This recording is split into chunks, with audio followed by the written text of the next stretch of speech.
ஒரு ஊர்ல ரெண்டு சகோதரர்கள், அதாவது அண்ணனும் தம்பியும். அந்த ரெண்டு பேர்ல அண்ணனுக்கு கல்யாணம் ஆயிட்டுது, தம்பிக்கு கல்யாணம் ஆகல. வேணாம்னு இருந்துட்டான். அவங்க ரெண்டு பேருக்குமே சொந்தமா கொஞ்சம் நிலம் இருந்தது. அது எப்படிப்பட்ட நிலம்னா நல்ல விளையக்கூடிய நிலம். அப்பா விட்டுட்டு போன சொத்து. தனித்தனியா விவசாயம் பண்ணிட்டு இருக்கிறாங்க. அண்ணங்காரன் கல்யாணம் ஆனவன். அவன் என்ன நினைப்பான்னா, நமக்கு மனைவி மக்கள் இருக்கிறாங்க, அதனால கடைசி காலத்துல நம்மளை காப்பாத்துறதுக்கு பிள்ளைங்க இருக்கிறாங்க, அதாவது முதுமையில நமக்கு பாதுகாப்பு உண்டு. ஆனா என் தம்பிக்கு தான் யாருமே இல்ல. அவன் கல்யாணமே பண்ணிக்கல, தனி ஆள். அவனுக்கு வயசானா அவனை கவனிக்கிறதுக்கு யாருமே இல்லையே. அதனால அவன் தான் அதிகமா பணம் சேர்க்கணும், அதுக்கு நாம தான் எப்படியாவது உதவி பண்ணணும் அப்படின்னு அண்ணங்காரன் நினைப்பான். அதுக்காக என்ன செய்யலாம்னு யோசனை பண்ணுவான்.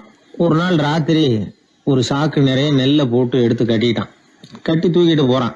தம்பி வீட்டுக்கு பின்பக்கம் இருந்த களஞ்சியத்துல நெல்லை கொட்டிவிட்டு பேசாம திரும்பி வந்துட்டான். அவனுக்கு தெரியாம இதை செஞ்சுட்டான். ஏன்னா தம்பி கிட்ட நேரடியா கொடுத்தா வாங்கிக்க மாட்டான். அதனால இப்படி ரகசியமா போய் அவனுக்கு தெரியாமலே அவன் வீட்டு களஞ்சியத்துல தானியத்தை கொட்டி விட்டு திரும்பி வந்துட்டான். இதே மாதிரி அடிக்கடி பண்ணிட்டு இருக்கிறான் அவனுக்கு தெரியாம. ஆனா இதே நேரத்துல தம்பிக்காரன் என்ன யோசனை பண்ணான் தெரியுமா? நாம தனி ஆளு, ஆனா அண்ணன் குடும்பம் பெருசு, அதனால எனக்கு அதிகமா எதுவும் தேவையில்லை, அண்ணனுக்கு தான் தேவை அதிகம். குடும்பத்துல உள்ளவங்களை எல்லாம் காப்பாத்தணும், அவருக்கு தான் நாம ஏதாவது உதவி பண்ணணும்னு நினைச்சான். இவனும் அதே மாதிரி யோசனை பண்ணான். நேர்ல கொடுத்தா அவர் எதுவும் வாங்கிக்க மாட்டார், அதனால எப்படியாவது வேற வழியில தான் நாம அவருக்கு உதவி செய்யணும்னு யோசனை பண்ணான். அதனால இவனும் ராத்திரியோட ராத்திரியா ஒரு சாக்கு நிறைய தானியத்தை கொட்டி கட்டி எடுத்துக்கிட்டான். அண்ணனோட களஞ்சியத்துல கொட்டி விட்டு கம்முன்னு திரும்பி வந்துட்டான். இதே மாதிரி இவனும் அடிக்கடி செஞ்சுக்கிட்டு இருந்தான். அதாவது அண்ணன் நல்லா இருக்கணுமேன்னு நினைச்சு தம்பிக்காரன் கொண்டாந்து தானியத்தை கொட்டுறான், தம்பி நல்லா இருக்கணுமேன்னு நினைச்சு அண்ணங்காரன் கொண்டாந்து தானியத்தை கொட்டுறான். இது ஒருத்தருக்கு ஒருத்தர் தெரியாம தொடர்ந்து நடந்துகிட்டு இருக்குது. ஒரு நாள் என்னாச்சு தெரியுமா? நடு ராத்திரி அண்ணங்காரன் எழுந்திரிச்சான். வழக்கம் போல நெல்லு மூட்டையை தூக்கிட்டு தம்பி வீட்டுக்கு போறான். அதே நேரம் தம்பியும் எழுந்திரிச்சான். நெல்லு மூட்டையை தூக்கிட்டு அண்ணன் வீட்டுக்கு போறான். ரெண்டு தெருவும் சந்திக்கிற ஒரு இடத்துல ரெண்டு பேரும் மோதிக்கிட்டாங்க. அதுக்கப்புறம் தான் நிமிந்து பாக்குறாங்க யாருன்னு. அடடே தம்பி நீயா அண்ணா அவன், ஆமா அண்ணே நீங்களா அண்ணா இவன். ரொம்ப காலமா ரகசியமா நடந்துகிட்டு இருந்தது என்னங்கிற விஷயம் அப்பதான் அந்த இடத்துல ரெண்டு பேருக்குமே புரிஞ்சுது. இது நடந்து ரொம்ப காலம் கழிச்சு அந்த ஊர்ல கோயில் கட்டுறதுக்கு ஒரு இடம் தேடினாங்களாம். ஒரு புனிதமான இடம் தேவை, நம்ம ஊர்ல அப்படிப்பட்ட இடம் எதுன்னு எல்லாரும் யோசனை பண்ணாங்களாம். எல்லாரும் ஒரு மனதா முடிவு பண்ண இடம் எது தெரியுமா? அந்த அண்ணனும் தம்பியும் நடு ராத்திரியில சந்திச்சுக்கிட்ட அந்த இடம் தான். அதுதான் புனிதமான இடம் அப்படின்னு முடிவு பண்ணாங்க. அந்த இடத்துலதான் கோயிலையும் கட்டினாங்களாம். கடவுளை வணங்குகிறவர் வணங்காதவர் அப்படிங்கிற அடிப்படையில சமயத்தை கண்டறிவதில்லை, அன்பு செலுத்துகிறவர் செலுத்தாதவர் அப்படிங்கிற ரெண்டு வகையினரில் தான் சமயம் கண்டறியப்படுகிறது அப்படிங்கிறது பெரியவர்கள் கருத்து. இந்த காலத்துல எல்லாம் சகோதர பாசம் இப்படியா இருக்குது. ஒருத்தன் சொன்னான், எங்க வீட்டுல பங்கு பிரிச்சப்போ எனக்கு எதுவுமே வேணாம், எல்லாத்தையும் எங்க அண்ணங்கிட்டே கொடுத்துருங்கன்னு சொல்லிவிட்டேன் அப்படின்னா ரொம்ப பெருமையா. பரவாயில்லையே, உங்க அப்பா விட்டுட்டு போனது எவ்வளவு இருக்கும்னு. அது என்ன சுமாரா ஒரு 50,000 இருக்கும்னா. என்ன சொத்தான்னு கேட்டேன். இல்லைங்க கடன் அப்படின்னா. அதனாலதான் கடன் இருக்குங்கிறதுனாலதான் அண்ணங்கிட்டே கொடுத்துருங்க அப்படின்னு தாராளமா சொல்லிவிட்டு வந்திருக்கிறான். இப்படி இருக்குது சகோதர பாசம். ஆனா பாசம்ங்கிறது ரொம்ப உயர்வானது. அது அண்ணன் தம்பிகள் எப்படி இருக்கணும் அப்படிங்கறதுக்கு அந்த அபூர்வ சகோதரர்கள் ஒரு உதாரணம். குடும்பத்துல மற்றவர்கள்ட்ட நேசத்தோடையும் பாசத்தோடையும் பழகினாதான் வாழ்க்கை இனிமையா அமையும். கல்யாணத்துக்கு போயிருந்தியா, எப்படி இருந்ததுன்னு கேட்டார் ஒருத்தர். எப்படி இருந்தது? சாப்பாடு சரியில்லை, சாம்பார்ல உப்பு பத்தல, இப்படி அடுக்கிக்கிட்டே போனார் அடுத்தவர். இது ஒரு மனித சுபாவம். எப்பவுமே எதிர்மறையான செய்திகளை பேசுறதுலதான் மனிதனுக்கு ஆர்வம் அதிகம். எது சரியில்லைங்கிறத சொல்றதுக்கு தான் அவன் ஆசைப்படுறான், எது சரியா இருந்ததுங்கிறத சொல்றதுக்கு அவன் ஆசைப்படுறது இல்ல. இப்ப எல்லாரும் சொல்லுவாங்களே, ஒரு பெரிய வெள்ளைத்தாள்ல நடுவுல ஒரு சின்ன கருப்பு புள்ளிய வைங்க, அத ஒருத்தர்கிட்ட காட்டி இது என்னன்னு கேட்டா கருப்பு புள்ளின்னு தான் சொல்லுவார். ஒரு சின்ன கருப்பு புள்ளியத்தான் அவர் கவனிக்கிறார், அந்த புள்ளியை சுற்றி இருக்கிற விசாலமான வெள்ளை பகுதியை அவர் கவனிக்கிறது இல்ல. இது மனித இயல்பு. ஒரு கண்ணாடி முன்னாடி போய் நிக்கிறோம், முகத்தை பாக்குறோம், கொஞ்சம் யோசனை பண்ணி பாருங்க.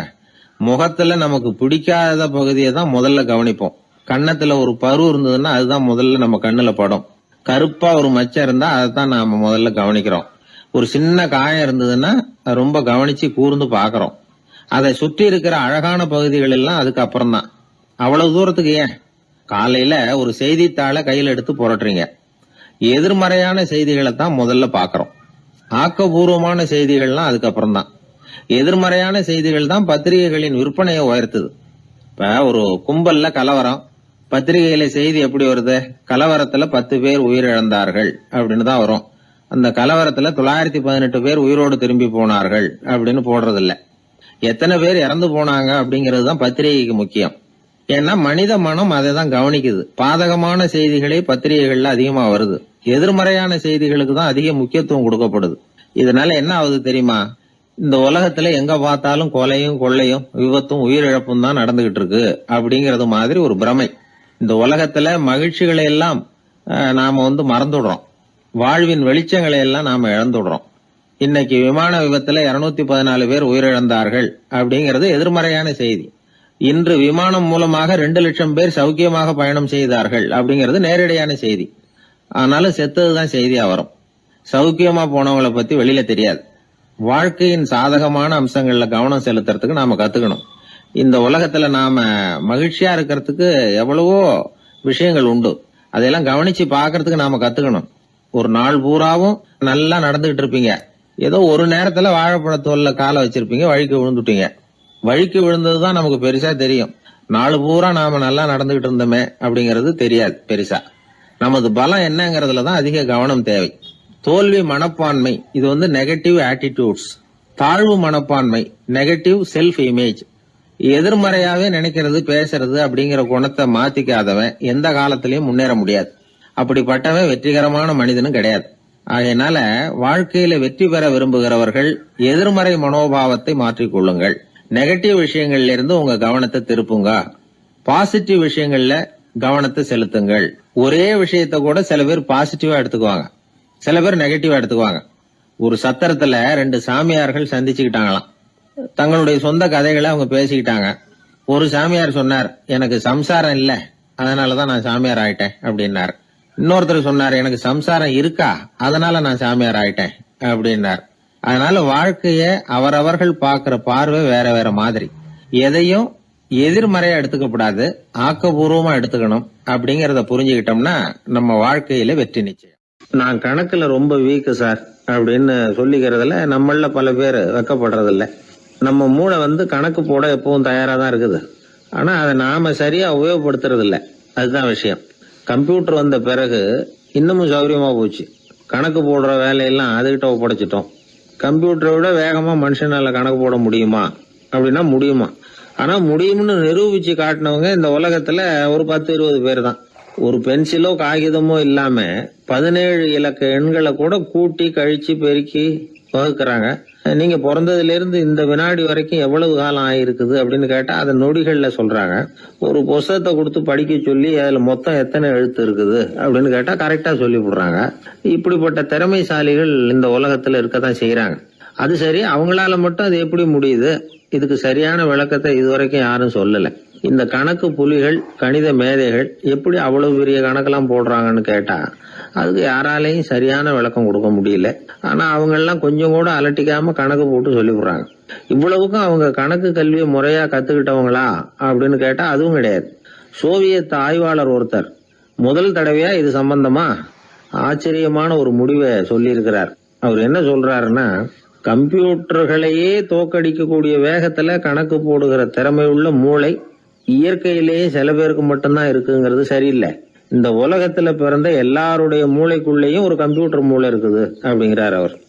நம்ம கிட்ட இருக்கிற சாதாரண மூளைக்கு அபாரமான திறமை இருக்குதான். இப்போ உதாரணத்துக்கு ஒரு மாமரத்துல உச்சி கிளையில ஒரு நல்ல மாங்காயை பாக்குறோம். ஒரு கல்லை எடுத்து குறி பார்த்து வீசுறோம். ஒரு தடவை இல்லைன்னா கூட இன்னொரு தடவை கரெக்டா பார்த்து அடிச்சு விடுறோம். மாங்காய் கைக்கு வந்துடுது. இது சாதாரணமா எல்லாரும் செய்யக்கூடிய ஒரு காரியம். இதுல கவனிக்க வேண்டியது என்னன்னா, கண் அமைக்கிற நேரத்துக்குள்ள மனுஷ மூளை அந்த கல்லோட எடை, மாங்காய் இருக்கக்கூடிய உயரம், தூரம், எரிய வேண்டிய விசையின் அளவு, வேகம் எல்லாத்தையும் கணக்கு போட்டு சொல்லி விடுது. அதுக்கப்புறம் தான் கல்லை வீசுறோம். நம்ம அறியாமலேயே நமக்குள்ள நடக்கிற ஒரு அதிசயம் இது. மனுஷன் படைச்ச கம்ப்யூட்டரால இவ்வளவு சிக்கல் நிறைந்த விஷயத்த இவ்வளவு சீக்கிரத்துல கணக்கு போட முடியாதான். அதனாலதான் மனித மூளைக்குள்ள ஒரு கம்ப்யூட்டர் மூளை, அதாவது கணக்கு போடுகிற மூளை இருக்குது, அது இயங்குது அப்படிங்கறத அதுல இருந்து புரிஞ்சுக்க முடியும்னு சொல்றாங்க. இத உயிர் கம்ப்யூட்டர் அப்படின்னு சொல்லலாமா, பயோ கம்ப்யூட்டர். இயற்கை என்ன பண்ணி இருக்குதுன்னா, இந்த உயிர் கம்ப்யூட்டர் விசைய அணைச்சு விட்டு உணர்வு மூளையின் செயல்பாட்டை திறந்து விட்டுருக்கு. அதனால உணர்வு மூளையை உபயோகிக்கிற மனுஷன் தன்னுடைய இயற்கை திறமையை மறந்துட்டு தானே வளர்த்துக்கிட்ட திறமையின் மூலமா சிந்திக்க ஆரம்பிச்சான். இந்த இயற்கையின் உயிர் கம்ப்யூட்டர் விசை அணைக்கப்படாம சில பேருக்கு இருந்துருது. அவங்க தான் கணித மேதைகள். அவங்களுக்கெல்லாம் உயிர் கம்ப்யூட்டருக்கும் உணர்வு மூளைக்கும் தொடர்பு ஏற்பட்டிருக்கு. இப்ப இந்த தொடர்பை எல்லாருக்கும் ஏற்படுத்துறதுக்கு ஒரு வழியை கண்டுபிடிச்சிட்டோம்னு வைங்க, அதுக்கப்புறம் நாம எல்லாருமே கணித மேதைகள் தான், கணக்கு புலிகள் தான். அது வரைக்கும் நாம இப்படியே இருந்துட வேண்டியதுதான். நம்மால் ஒருத்தன் மாங்காய் அடிச்ச கதை தெரியுமா உங்களுக்கு? ஒரு மரத்து உச்சியில ஒரு மாங்காயை பார்த்தான். உடனே அவனுடைய மூளை கல்லோட எடை, மாங்காய் இருக்கிற உயரம், எரிய வேண்டிய வேகம் எல்லாத்தையும் ஒரு நொடியில கணக்கு போட்டு சொல்லிவிட்டுது. அடிச்சான், மாங்காய் விழுந்துட்டுது. இருந்தாலும் அவன் தன்னுடைய மூளையை நொந்துக்கிட்டான். மோசமான மூளைன்னா ஏண்டான்னு கேட்டோம். என்னுடைய மூளை எல்லாத்தையும் சரியா கணக்கு போட்டு சொல்லிவிட்டுது, இருந்தாலும் ஒரு விஷயத்த என்கிட்ட சொல்லாம விட்டுட்டுது அப்படின்னா. என்னத்தேன்னு கேட்டோம். அந்த தோட்டத்துக்கு சொந்தக்காரன் என் பின்னாடி 10 அடி தூரத்துலதான் நின்றுட்டு இருக்கிறாங்கிறத எனக்கு கணக்கு போட்டு அது சொல்லாம விட்டுட்டுது அப்படின்னா. முதுவை தடவிக்கிட்டேன். ஒருத்தர் முகத்தை உம்முன்னு வச்சுக்கிட்டு வந்துகிட்டு இருந்தார். ஏன்னு கேட்டாங்க. யாரு என்ன பார்த்தாலும் உடனே முகத்தை திருப்பிட்டு போடுறாங்க சார் அப்படின்னார். உங்ககிட்ட பிரியமா பேசுற நண்பர்களே கிடையாதா அப்படின்னு கேட்டாங்க. அப்படி யாரும் இல்லையே அப்படின்னாராம். அதிகமா நமக்கு நண்பர்கள் கிடைக்கணும்னா அதுக்குன்னு சில உத்திகள் இருக்கு. அமெரிக்க எழுத்தாளர் ஒருத்தர் சொல்லியிருக்கிறார் அப்படின்னு சொன்னாங்களாம், விவரம் தெரிஞ்சவங்க. அப்படின்னு அதை எனக்கும் கொஞ்சம் சொல்லி கொடுங்களேன் அப்படின்னு கேட்டிருக்காரு இவர். உடனே அதை பத்தி அவர்கிட்ட சொல்ல ஆரம்பிச்சாங்களாம். அது என்னன்னா, முதல் குறிப்பு என்னன்னா, எதிரில் உள்ளவங்க நிறைய பேசுறதுக்கு வாய்ப்பு கொடுக்கணுமா. நம்ம பத்தியே பேசிட்டு இருக்க கூடாதான். அவர் பேசுற விஷயம் எதுவா இருந்தாலும் ஆமா நல்லது அப்படின்னு சொல்லி ஏத்துக்கணுமா. இது ஒரு குறிப்பு. 2வது குறிப்பு என்னன்னா, கூடுமான வரைக்கும் யாருகிட்டயும் அனாவசியமா வாதம் பண்ணிட்டு இருக்க கூடாது. 3வது குறிப்பு என்னன்னா, எந்த பிரச்சனையையும் அடுத்தவங்க கண்ணோட்டத்திலேயே பார்க்கணும், நம்ம கண்ணோட்டத்திலேயே பார்த்துட்டு இருக்க கூடாது. எப்பவுமே அடுத்தவங்க மனோபாவத்தை நாம புரிஞ்சு வச்சிருந்தோம்னா நம்மள யாராலையும் ஜெயிக்க முடியாது. 4வது குறிப்பு என்னன்னா, ஒருத்தர்கிட்ட பேச ஆரம்பிக்கிறப்பவே இயல்பா அன்பா ஆரம்பிக்கணும். உதாரணத்துக்கு, இந்த சட்டை உங்களுக்கு ரொம்ப பொருத்தமா இருக்குதே அப்படின்னு சொல்லி ஆரம்பிக்கலாம். அதை விட்டுட்டு அன்னைக்கு என்ன சார் என்ன அம்போன்னு விட்டுட்டு அப்படி ஆயிட்டீங்க அப்படின்னு ஆரம்பிக்க கூடாதான். இதெல்லாம் விவரம் தெரிஞ்சவங்க சொல்லி கொடுத்திருக்கிற குறிப்புகள். 5வது விஷயம் என்னன்னா, நம்ம தவறுகளை தயக்கம் இல்லாம ஒத்துக்கணும், அதுக்காக கூச்சப்படக்கூடாது.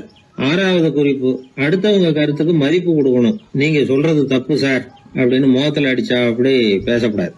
7வது விஷயம் என்னன்னா, சில பேர் எப்ப பார்த்தாலும் சவால் விட்டுக்கிட்டே இருப்பாங்க. அனாவசியமான சவால் சில பேரால தவிர்க்க முடியாது, அப்படி விடக்கூடாதான். 8வது கருத்து, நம்ம கருத்து என்னவோ அதை எதிராளியின் வாயிலிருந்து வரவழைக்கணும். அப்படி வரவழைக்கிறதுக்கு முயற்சி பண்ணணும். இது ஒரு முக்கியமான கருத்து. அப்புறம் 9வது குறிப்பு என்னன்னா, நம்ம யோசனைய புதிய முறையில சொல்லி பார்க்கலாம். அடுத்தவங்க சொல்ற யோசனையை ஏத்துக்கணும். அந்த யோசனை மகா மோசமா இருந்தா கூட அதை ஏத்துக்கிற மாதிரி நடிக்கலாமா, அது கூட தப்பு இல்லைங்கிறாங்க. 10வது குறிப்பு ரொம்ப முக்கியமானது. அதாவது அனாவசியமா பொய் சொல்லக்கூடாது. அப்படி எப்பவாவது பொய் சொல்ல வேண்டிய அவசியம் வந்துட்டுதுன்னு வைங்க, பெரிய பொய்யா சொல்லி பண்ணுமா, அதை நம்பும்படியா சொல்லணுமா. சில சமயம் தேவைப்பட்டா பொய்ய உண்மையா கூட மாத்திக்கலாமா. அது எப்படி பொய்ய உண்மையா மாத்திக்கிறது அப்படின்னா, இப்ப எனக்கு கார் ஓட்ட தெரியும்னு நண்பர்கள் கிட்ட பொய் சொல்லியாச்சு. நண்பர்கள் நிஜமாவே ஒரு காரை கொடுத்து ஓட்டுன்னு சொல்றதுக்கு முன்னாடி ஏதாவது ஒரு டிரைவிங் ஸ்கூல்ல சேர்ந்து கார் ஓட்டுறதுக்கே கத்துக்கிறது. இது ஒரு உதாரணம். இது மாதிரி பொய்ய உண்மையாக்கக்கூடிய சில உத்திகள் உண்டு. அதனால சில பிரச்சனைகளை தீர்த்திட முடியுமா. அப்புறம் 11வது குறிப்பு என்னன்னா, உயர்ந்த நோக்கங்களை மட்டும் வெளியில பேசணும். உள் மனசு எவ்வளவு ஒட்டடை படிஞ்சு கிடந்தாலும் பரவாயில்ல, அதை பத்தி பேச வேண்டியதில்லை. 12வது குறிப்பு சொல்றாங்க, சிறந்த நல்ல நண்பர்களை தேடிதான் பெற வேண்டியிருக்கும், அவ்வளவு சுலபமா கிடைச்சிட மாட்டாங்க அப்படின்னு சொல்றாங்க.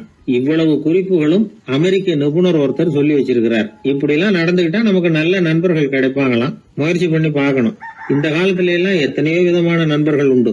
ஒருத்தர் ரொம்ப கவலையோட நின்றுகிட்டு இருந்தார். கண்ணு கலங்கி இருந்தது. ஏன் இப்படி கவலையோட நின்றுகிட்டு இருக்கிறீங்க அப்படின்னு கேட்டோம். என்னுடைய நண்பன் ஒருத்தன் ஒரு நாள் கோபத்துல என்னை பார்த்து சொல்லிவிட்டான், உன்னோட 1 வருஷத்துக்கு பேச மாட்டேன் போ அப்படின்னு சபதம் போட்டுட்டான் அப்படின்னார். அதுக்காகவா இப்படி கவலைப்பட்டுக்கிட்டு கண் கலங்கி நிக்கிறீங்க அப்படின்னு கேட்டோம். இதுக்கு அவரு சொன்னார், நான் அதுக்காக கவலைப்படல சார், அந்த 1 வருஷ கெடு என்னையோட முடியுது, அதை நினைச்சுதான் கவலைப்படுறேன், கண்ணீர் விடுறேன் அப்படின்னாராம் சோகமா. ஒருத்தர் ரொம்ப கவலையோட வந்தார். ஏன் இப்படி ஒரு மாதிரியா வர்றீங்க அப்படின்னு கேட்டேன். அவர் என்ன நிமிர்ந்து பார்த்தார். என்னை பார்த்து ஒருத்தன் பைத்தியம்னு சொல்லிவிட்டான் சார், அவன் அப்படி சொன்னதுக்கு அப்புறம் தான் நான் இப்படி ஆயிட்டேன்னாரு. அதுக்காக நீங்க பெருமைப்படுங்க, வருத்தப்படாதீங்கன்னு. அவருக்கு ஒன்னும் புரியல. அவரு என்ன ஒரு மாதிரியா பார்க்க ஆரம்பிச்சுட்டார். நான் உடனே ஓஷோ சொல்லி இருக்கிற சில கருத்துக்களை அவர்கிட்ட எடுத்து சொன்னேன். இத பாருங்க, இந்த உலகத்துல பல பெரிய மேதாவிகள்லாம் சாதாரண மக்கள் கண்ணுக்கு பைத்தியமா தான் தெரிஞ்சிருக்கிறாங்க அப்படின்னு விவரத்தை சொன்னேன். ஏன்னா மத்தவங்க மாதிரி அவங்க கவலைப்படுறது இல்ல, எதுக்கும் இறுக்கம் அடையறது இல்ல, சாவை கண்டு பயப்படுறது இல்ல, அற்பமான மகிழ்ச்சிக்கு ஆசைப்படுறது இல்ல. அவங்க முழுமையா வாழறாங்க. மத்தவங்களை இது பாதிக்குது. ஏன்னா இவங்களால அவங்க மாதிரி அலட்டிக்காம இருக்க முடியறது இல்ல. அதனால வெறுக்க ஆரம்பிச்சு விடுறாங்க. அவன் கிடக்குறான் பைத்தியக்காரன் அப்படின்னு சொல்லி அவங்களுக்குள்ளேயே ஆறுதல் அடையறதுக்கு முயற்சி பண்றாங்க. இதுதான் இன்னைக்கு உலகத்துல நாம பாத்துக்கிட்டு இருக்கிறது. ஆனா ஒரு உண்மை என்ன தெரியுமா? இந்த உலகத்துல பைத்தியக்காரர்களும் புத்தி சுவாதீனம் இல்லாதவங்களும் தான் மகிழ்ச்சியாவும் கொண்டாட்டமாவும் இருக்க முடியும். அதனால நமக்கெல்லாம் புத்தி சுவாதீனத்துடன் கூடிய ஒரு பைத்தியக்காரத்தன்மை இருக்கிறது நல்லதுதான். அப்படி இருந்தாதான் வாழ்க்கையை கொண்டாட முடியும். ஒரு மனநல மருத்துவமனையில ஒருத்தர் சிகிச்சைக்காக சேர்ந்திருந்தார். சேர்ந்து 1 வருஷம் ஆச்சு. தான் குணமாயிட்டோங்கிறது அவருக்கு தெரிஞ்சு போச்சு. டாக்டர் கிட்ட விவரத்தை சொன்னார். இது மாதிரி எனக்கு மனசுல தோணுதுங்க, நான் தெளிஞ்சுட்டேன் போல இருக்கு அப்படின்னு அவர் சொல்லியிருக்கிறார்.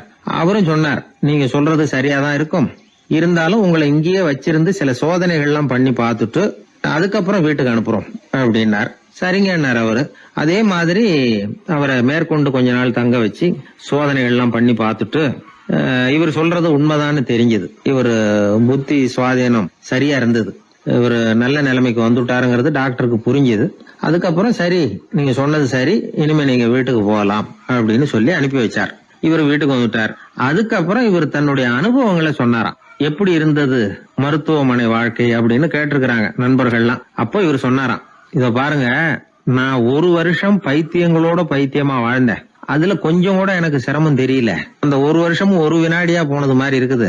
ஆனா நான் புத்தி தெளிஞ்சதுக்கு அப்புறம் 1 வாரம் அவங்களோட இருந்தேன் பாருங்க, அந்த 1 வாரம் தான் எனக்கு 1 யுகமா தெரிஞ்சது. அவ்வளவு கஷ்டப்பட்டேன் அப்படின்னாராம்.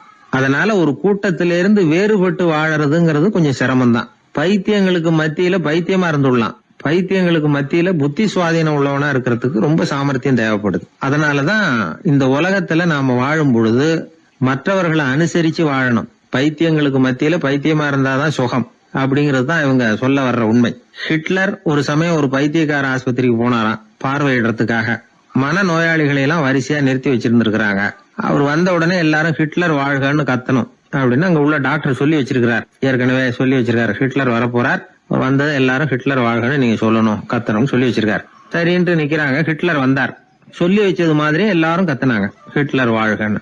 ஒருத்தர் மட்டும் கத்தாம அமைதியா நின்னுகிட்டு இருந்தார். ஹிட்லர் அவர்கிட்ட போய், ஏன் நீங்க மட்டும் ஹிட்லர் வாழ்கன்னு சொல்லாம நிக்கிறீங்கன்னார். அதுக்கு அவர் மெதுவா, நான் பைத்தியக்காரன் இல்ல, டாக்டர் அப்படின்னாராம். அதனால பைத்தியங்களோடு பைத்தியமா வாழறதுங்கிறது ஒரு சுகம். இந்த உலகத்துல ஏற்கனவே நான் சொன்னது மாதிரி பைத்தியக்காரர்களும் புத்தி சுவாதீனம் இல்லாதவங்களும் தான் மகிழ்ச்சியாகவும் கொண்டாட்டமாகவும் இருக்க முடியும். அதனால புத்தி சுவாதீனத்துடன் கூடிய ஒரு பைத்தியக்காரத்தன்மை நமக்கு தேவை. அந்த நுட்பத்தை புரிந்து கொண்டு நம்முடைய வாழ்க்கையை நாம கொண்டாடுவோம். என்னை தேடி ஒருத்தர் வந்தார். எனக்கு ரொம்ப நாளா ஒரு சந்தேகம், அதுக்கு உங்களை கேட்டு விளக்கம் பெறணும்னு வந்திருக்கிறேன்னார். என்ன உங்க சந்தேகம்னு கேட்டேன். யாரு என்ன பார்த்தாலும் உடனே முகத்தை திருப்பிட்டு போடுறாங்க சார், அதுக்கு என்ன காரணம்னு எனக்கு தெரியல, அதுதான் உங்களை கேட்டு தெரிஞ்சுக்கலாம்னு வந்திருக்கிறேன்னார். உங்களுக்கே தெரியலன்னா எனக்கு எப்படி தெரியும்னு, இருந்தாலும் உங்களுக்கு அனுபவம் இருக்குமேன்னார். அது சரி, உங்ககிட்ட பிரியமா பேசுற நண்பர்களே கிடையாதா அப்படின்னு கேட்டேன். அப்படி யாருமே இல்லைங்க அப்படின்னார். அப்படின்னா உங்ககிட்ட தான் ஏதோ குறை இருக்கு, உங்க பழக்க வழக்கத்தை கொஞ்சம் மாத்திக்கிட்டா எல்லாம் சரியா போடும் அப்படின்னு. என்ன செய்ய சொல்றீங்கன்னார். உங்களுக்கு நிறைய நண்பர்கள் தேவைன்னு. கிடைக்க மாட்டேங்கிறாங்களேன்னார். அதுக்கு சில வழிகள் இருக்குன்னு. அப்படியானார். அதிகமா நமக்கு நண்பர்கள் கிடைக்கணும்னா அதுக்குன்னு சில உத்திகள் இருக்கிறதாக அமெரிக்க எழுத்தாளர் ஒருத்தர் சொல்லியிருக்கிறார். சரி, அப்படி அவர் என்னதான் சொல்லியிருக்கிறார் அப்படின்னா வரிசையா சொல்றேன் கேட்டுங்க அப்படின்னு சொல்லி அவர்கிட்ட சொல்ல ஆரம்பிச்சேன். அதாவது முதல்ல நாம தெரிஞ்சுக்க வேண்டியது என்னன்னா, எப்ப பார்த்தாலும் நம்மளை பத்தியே பேசிட்டு இருக்க கூடாது. நமக்கு எதிரில் உட்கார்ந்து இருக்கிறவங்க நிறைய பேசுறதுக்கு வாய்ப்பு கொடுக்கணும். அவர் பேசுற விஷயம் எதுவா இருந்தாலும் எப்படி இருந்தாலும் ஆமா நல்லது அப்படின்னு சொல்லி ஏத்துக்கணும். இது முதல் கருத்து. 2வது என்ன சொல்றாங்கன்னா, கூடுமான வரைக்கும் யாருகிட்டையும் அனாவசியமா வாதம் பண்ணிட்டு இருக்க கூடாது. 3வது கருத்து என்னன்னா, எந்த பிரச்சனையையும் அடுத்தவங்க கண்ணோட்டத்திலேயே பார்க்கணும், நம்ம பார்வையிலேயே பார்த்துட்டு இருக்க கூடாது. எப்பொழுதுமே அடுத்தவங்களுடைய மனோபாவத்தை நாம புரிஞ்சு வச்சுக்கிட்டோம்னா நம்மளை யாராலும் ஜெயிக்க முடியாது. 4வது கருத்து என்ன சொல்றாங்கன்னா, ஒருத்தர்கிட்ட பேச ஆரம்பிக்கும் பொழுது இயல்பா அன்பா ஆரம்பிக்கணும். இப்போ உதாரணத்துக்கு ஒண்ணு சொல்லணும்னா, உங்களுக்கு இந்த சட்டை ரொம்ப பொருத்தமா இருக்குதே அப்படின்னு ஆரம்பிக்கலாம். அதை விட்டுட்டு அன்னைக்கு என்ன சார் என்ன அம்போன்னு விட்டுட்டு போயிட்டீங்க அப்படின்னு ஆரம்பிக்க கூடாது. 5வது விஷயம், நம்முடைய தவறுகளை தயக்கம் இல்லாம ஒத்துக்கணும். அப்படி ஒப்புக்கொள்ள கூச்சப்படக்கூடாது. 6வது கருத்து என்னன்னா, அடுத்தவங்க அபிப்பிராயங்களுக்கு மதிப்பு கொடுக்கணும். நீங்க சொல்றது தப்பு சார் அப்படின்னு முகத்தில் அடிச்சது மாதிரி பேசக்கூடாது. 7வது கருத்து என்ன சொல்றாங்க, நம்முடைய கருத்து என்னவோ அதை எதிராளியின் வாயிலிருந்து வரவழைக்கணுமா. அப்படி வரவழைக்கிறதுக்கு நாம முயற்சி பண்ணணும். அதுக்கு தகுந்த மாதிரி நாம பேசணும். 8வது குறிப்பு என்னன்னா, சில பேர் எப்ப பார்த்தாலும் சவால் விட்டுக்கிட்டே இருப்பாங்க. அனாவசியமா சவால் விடக்கூடாது. 9வது யோசனை, நம்ம யோசனையை புதிய முறையில சொல்லி பார்க்கலாம். மற்றவர்கள் சொல்லுகிற யோசனையை ஏத்துக்கணும். அந்த யோசனை மகா மோசமானதா இருந்தா கூட அதை ஏத்துக்கிற மாதிரி கூட நடிக்கலாம். அதுல ஒன்றும் தப்பு இல்லை. 10வது குறிப்பு ரொம்ப முக்கியமானது. அதாவது அனாவசியமா பொய் சொல்லக்கூடாது. அப்படி எப்பொழுதாவது பொய் சொல்ல வேண்டிய அவசியம் ஏற்பட்டா பெரிய பொய்யா சொல்லணும். அதை நம்பும்படியா சொல்லணுமா. இதெல்லாம் அந்த நிபுணர் சொல்ற கருத்து தான். சில சமயம் தேவைப்பட்டா பொய்ய கூட உண்மையா மாத்திக்கலாமா. அது எப்படி பொய்ய உண்மையா மாத்துறது அப்படின்னா, இப்ப எனக்கு கார் ஓட்ட தெரியும்னு நண்பர்கள் கிட்ட ஒரு பொய்ய சொல்லிவிட்டீங்கன்னு வைங்களேன். நண்பர்கள் நிஜமாவே ஒரு காரை கொடுத்து ஓட்டுன்னு சொல்றதுக்கு முன்னாடி ஏதாவது ஒரு டிரைவிங் ஸ்கூல்ல சேர்ந்து கார் ஓட்ட கத்துக்கலாமே. இதுதான் இந்த பொய்ய உண்மையா மாத்துறது. இது ஒரு உதாரணம், அவ்வளவுதான். இது மாதிரி பல பொய்களை உண்மையாக்க முடியும். அப்படி பொய்ய உண்மையாக்கி கூட சில பிரச்சனைகளை தீர்த்திட முடியும். 11வது குறிப்பு என்ன சொல்லுதுன்னா, உயர்ந்த நோக்கங்களை மட்டுமே வெளியில பேசணும். உள் மனசு எவ்வளவு ஒட்டடை படிஞ்சு கிடந்தாலும் பரவாயில்ல. 12வது குறிப்பு, நல்ல நண்பர்களை தேடித்தான் பெறணும். அவங்க அவ்வளவு சுலபமா கிடைச்சிட மாட்டாங்க. இவ்வளவும் அனுபவசாலிகள் சொல்லி இருக்கிற குறிப்புகள். இந்த ஆலோசனைகளின்படி நடந்தா நமக்கு நல்ல நண்பர்கள் கிடைப்பாங்க. அதுக்கப்புறம் நமது வாழ்க்கை வெற்றி இருக்கிற திசையை நோக்கி வேகமா நகர ஆரம்பிக்கும். இந்த காலத்திலேயே நல்ல நண்பர்கள்லாம் எத்தனை பேர் உண்டு. ஒருத்தர் ரொம்பவும் கவலையோட நின்றுகிட்டு இருந்தார். கண்கள் கலங்கி போயிருந்தது. கிட்டத்தட்ட அழுதுகிட்டு இருந்தார். ஏன் சார் இப்படி அழறீங்க, என்ன ஆச்சு உங்களுக்குன்னு கேட்டேன். ஒரு மெதுவா கண்ணை தொடச்சிக்கிட்டு, என்னுடைய நண்பன் ஒருத்தன் ஒரு நாள் கோவத்துல என்னை பார்த்து உன்னோட 1 வருஷத்துக்கு பேச மாட்டேன் போன்னு சொல்லிவிட்டான், சபதம் போட்டுட்டான் அப்படின்னாரு. அதுக்காக இப்படி கவலைப்படுறீங்கன்னு கேட்டேன். அவரு சொன்னார், நான் அதுக்காக கவலைப்படல சார், அந்த 1 வருஷ கேடு என்னோட முடியுது, நான் அதை நினைச்சு எழுதிட்டு இருக்கிறேன் அப்படின்னா. இப்படிப்பட்ட நண்பர்களும் உண்டு. அதனால நல்ல நண்பர்களா பார்த்து நமக்கு சேர்த்துக்கிட்டோம்னா நம்ம வாழ்க்கையில எந்த முயற்சி எடுத்தாலும் அதுல சுலபமா வெற்றி கிடைக்கும். 11ஆம் நூற்றாண்டுல ஒரு புகழ்பெற்ற இறைநேச செல்வர் வாழ்ந்து வந்தார். அவர் பேரு அப்துல்லா ஹிஸ் சௌமை. இப்போ சோவியத் ரஷ்யாவில் உள்ள ஜீலான்கிற நகரத்தோட புறநகர் பகுதியில நீப்புன்னு ஒரு ஊர், அங்கதான் அவர் இருந்தார். அவருக்கு ஒரு ஆப்பிள் தோட்டம் இருந்தது தஜ்லா நதி ஓரத்துல. அந்த தோட்டத்துல அவர் ஒரு நாள் உலாவிக்கிட்டு இருக்கிறார். அந்த சமயத்துல 20 வயசுள்ள அழகான இளைஞர் ஒருத்தர் அவர் முன்னாடி வந்து நின்னார். என்ன நீங்க மன்னிக்கணும்னார். இவருக்கு ஒன்னும் புரியல. யாரப்பா நீ என்ன கெடுதல் பண்ணுன, நான் எதுக்காக உன்னை மன்னிக்கணும் அப்படின்னு கேட்டார். ஐயா, என் பேரு அபு சாலிஹ் மூசா. இங்க இருந்து 4 கல் தொலைவில் இருக்கக்கூடிய இதே தஜ்லா நதி ஓரத்துல தான் நான் இருக்கிறேன். நேத்து மத்தியானம் எனக்கு ஒரு நல்ல பசி. அந்த நேரம் ஒரு ஆப்பிள் பழம் இந்த நதியில மிதந்து வந்தது. அவசரத்துல அதை எடுத்து சாப்பிட்டதுக்கு அப்புறம் தான் அப்படி செஞ்சது பெரிய தவறுங்கிறத உணர்ந்தேன். ஒரு பொருளுக்கு உரியவர்கள் யாரோ அவங்க அனுமதி இல்லாம அந்த பொருளை சாப்பிடுறது ஹராமான அந்த பழம் என் வயத்துக்குள்ள போனதுல இருந்து எனக்கு நிம்மதி இல்ல. ராத்திரி பூரா தூங்கவே முடியல. காலையில எழுந்திரிச்சதும் இந்த நதி ஓரமா பாத்துக்கிட்டே வந்தேன். உங்க தோட்டத்தை பார்த்தேன். ஒரு மரத்தோட கிளை தண்ணியில தொட்டுக்கிட்டு இருக்கிறத பார்த்தேன். அதனால நான் சாப்பிட்ட பழம் இங்க இருந்து தான் வந்திருக்கணும். அந்த பழத்துக்கு உரியவர் நீங்க தான். நீங்க என்ன மன்னிச்சாதான் நான் சாப்பிட்ட பழம் ஹலாலா, குற்றம் நிவர்த்தியா, தயவு பண்ணி மன்னிக்கணும் அப்படின்னு கண்கலங்க கேட்டுக்கிட்டார். இத கேட்ட இந்த சௌமையை ஆச்சரியத்தோட அந்த இளைஞரை கூர்ந்து கவனிச்சார். இந்த அளவுக்கு நேர்மையான ஒரு நல்ல மனுஷனை விட்டுறக்கூடாது அப்படின்னு மனசுக்குள்ள முடிவு பண்ணிக்கிட்டார். நிமிர்ந்து அந்த இளைஞரை பார்த்தார். இதுக்கு நீ தண்டனையை ஏத்துக்கத்தான் வேணும்னார். எதுவா இருந்தாலும் ஏத்துக்கிறதுக்கு தயார்னார் அவர். இதுக்கு தண்டனையா 12 வருஷ காலம் நீ இங்க பணிவிடைகள் செய்யணும்னார். பணிவிடை செய்யறது என்னுடைய பாக்கியமா நினைக்கிறேன் அப்படின்னு சொல்லிவிட்டு மகிழ்ச்சியோட அந்த தண்டனையை ஏத்துக்கிட்டார். 12 வருஷம் முடிஞ்சது. அந்த 12 வருஷ காலத்துல அந்த இளைஞரோட வயசும் தகுதியும் வளர்ந்தது. கடைசியில் அந்த பெரியவர் அந்த இளைஞரை கூப்பிட்டார். இத பாருப்பா, இன்னையோட உன் பணிவிடை காலம் 12 வருஷம் முடிஞ்சது. ஆனா தண்டனை இதோட முடிஞ்சுட்டதா நினைக்காத. அது இன்னமும் முடியல. கடைசியா இன்னும் ஒரு தண்டனை பாக்கி இருக்கு. அதை நீ ஏத்துக்கணும்னார். எதுவா இருந்தாலும் ஏத்துக்கிறதுக்கு சித்தமா இருக்கிறேன் இவர். எனக்கு ஒரு மகள் இருக்கிறா. அவளுக்கு 2 கண்ணும் தெரியாது, 2 காதும் கேட்காது, 2 காலும் செயல்படாது. அவளை நீ கல்யாணம் பண்ணிக்கணும் அப்படின்னார் பெரியவர். இதை கொஞ்சமும் ஒரு எதிர்பார்க்கல. திகைச்சார். அடுத்த நிமிஷம் சரி, இதையும் நான் மனப்பூர்வமா ஏத்துக்கிறேன். இறைநேசர் செல்வர் சௌமை அவர்கள் அவர்களுடைய புதல்வி பாத்திமாவுக்கும் இளைஞர் அபு சாலிஹ் மூசாவுக்கும் அடுத்த சில தினங்கள்ல முறைப்படி திருமணம் நடந்தது. திருமணத்துக்கு அப்புறம் மணமகளை பார்த்த அந்த இளைஞர் திகைச்சு போயிட்டார். ஏன்னா அந்த பெரியவர் சொன்னதுக்கு நேர்மாறா இருந்தார் பாத்திமா. உடல் குணம் எதுவும் கிடையாது, ரொம்ப அழகா இருந்தாங்க. மறுநாள் சௌமையை அபு சாலிஹை கூப்பிட்டு இதுக்கு விளக்கம் சொன்னாராம். என் மகளுக்கு கண்ணு தெரியாதுன்னு சொன்னதுதான் சொல்லியிருந்த நேத்து முன்னாடி சொன்னேன். அது எந்த விதமான தீய காட்சிகளும் அவ கண்ணுக்கு தெரியாதுன்னு தான் அர்த்தம். காது கேட்காதுன்னு சொன்ன தீய விஷயங்களை அவ கேட்க மாட்டான்னு அர்த்தம். கால்கள் செயல்படாதுன்னு சொன்ன வீட்டை விட்டு தீமையான இடங்களுக்கு அவ போக மாட்டான்னு அர்த்தம் அப்படின்னா. 12 வருஷத்துக்கு முன்னாடி உன்னை முதல் முறையா பார்த்தப்பவே உண்மை என்னுடைய சீடரா மானசீகமா ஏத்துக்கிட்டேன் அப்படிங்கிற விவரத்தையும் சொன்னாராம். இந்த இளைஞர் அபு சாலிஹ் பிற்காலத்துல ஒரு பெரிய ஆன்மீக மேதையா உயர்ந்தார். அந்த தம்பதிகளுக்கு 60வது வயசுல ஒரே ஒரு குழந்தை பிறந்தது. அந்த ஃபாதர் ஜிலானி முஹைத்தீன் ஆண்டகை, அதாவது அந்த குழந்தை தான் ஆன்மீக பேரரசர் முஹைத்தீன் ஆண்டகை. அப்படி அந்த கதையை சொல்லுவாங்க பழைய இதை. அப்படிப்பட்ட பெரியவர்களுடைய வாழ்க்கை தான் நமக்கு வழிகாட்டணும். எனக்கு ஒரு சிநேகிதன், அவன் சொன்னான், டேய் என்னுடைய மாமனார் கூட தன்னுடைய பொண்ணை எனக்கு திருமணம் பண்ணி கொடுக்கறதுக்கு முன்னாடி ஒரு செய்தியை சொன்னார். பொய்ன்னு அப்புறமா தான் தெரிஞ்சது அப்படின்னா. என்ன சொன்னார்னு கேட்டோம். என் பொண்ணு மாசத்துக்கு ஒரு தடவை ஏதாவது கோபம் வந்தா கையில கிடைக்கிறத எடுத்து உங்க மேல எரிவா, நீங்க தான் அனுசரிச்சு நடந்துக்கணும்னு சொன்னார் அப்படின்னா. அப்படி அவர் சொன்னது பொய்யா அப்படின்னு கேட்டேன். ஆமா, அவர் மாசம் ஒரு தடவைன்னு அவர் சொன்னது பொய், தினம் ஒரு தடவை அப்படி செய்யறா, இதுதான் உண்மை அப்படின்னா. ஒரு சீடன் அந்த காலத்துல அஹிம்சைக்கு மரியாதை அதிகமா இருந்தது. இந்த காலத்துல இம்சைக்கு அதிக மரியாதை. ஒரு பெரியவர் இருந்தார், உண்மையை பத்தியும் சத்தியத்தை பத்தியும் நிறைய உபதேசம் எல்லாம் பண்ணார். அது பிரகாரமே நடந்தார். அவர் பின்னாடி நிறைய கூட்டம்லாம் இருந்தது, சீடர்கள் அதிகமா இருந்தாங்க. அவர் கொள்கைக்கு மரியாதை இருந்தது. ஆனா காலப்போக்கில் அந்த மரியாதை குறைஞ்சு போச்சு. அவர் பின்னாடி போன கும்பலும் குறைஞ்சு போச்சு. இது ஏன்? இப்படி ஒரு கேள்வி கேட்டார் ஒருத்தர். அதுக்கு பதில் சொல்ல வந்தார் ஒருத்தர். அவரு ஒரு கதையை சொன்னார், சீக்கிய கதை. அதாவது மகான் குருநானக் உபதேசம் பண்ணிக்கிட்டு இருந்த காலம். அவர் பின்னாடி ஏகப்பட்ட கூட்டம் போற இடமெல்லாம் மக்கள் வெள்ளம் அவர் பின்னாடியே போயிட்டு இருந்ததுதான். அவர் எந்த ஊருக்கு போனாலும் எல்லாரும் பின்னாடியே போனாங்க. இந்த கூட்டத்தையும் அவங்க கிட்ட இருக்கிற ஆர்வத்தை போனார் ஒருத்தர். அவரு குருநானக்கோட நண்பர். அவர் நேரா போய் குருநானக்க பார்த்தார். ஆகா, உங்களுக்கு தான் எத்தனை ஆயிரம் சீடர்கள் அப்படின்னார். குருநானக் இதை கேட்டுட்டு லேசா சிரிச்சார், அவ்வளவுதான், பதில் எதுவும் சொல்லல. கொஞ்ச நாள் கழிச்சு குருநானக் ஒரு ஊரை விட்டுட்டு இன்னொரு ஊருக்கு புறப்பட்டார். ஆயிரக்கணக்கான ஜனங்கள் பின்னாடி போனாங்க. சும்மா போல, குரு மகாராஜுக்கு ஜே அப்படின்னு கோஷம் போட்டுக்கிட்டே போறாங்க. ஒரு சாலை ஓரமா போய்கிட்டே இருக்கிறாங்க. திடீர்னு ஒரு இடத்துல ஆகாசத்துல இருந்து செப்பு காசுகள் மழை மாதிரி கொட்டுச்சு. கோஷம் போட்டுக்கிட்டு வந்தவங்க எல்லாம் பாதி பேர் உடனே கதைஞ்சு ஓடினாங்க. அவங்களுக்கு கிடைச்ச செப்பு காசையெல்லாம் பொறுக்கிட்டு மடியில கட்டிக்கிட்டு சொல்லிக்காம கொள்ளாம நழுவி போயிட்டாங்க.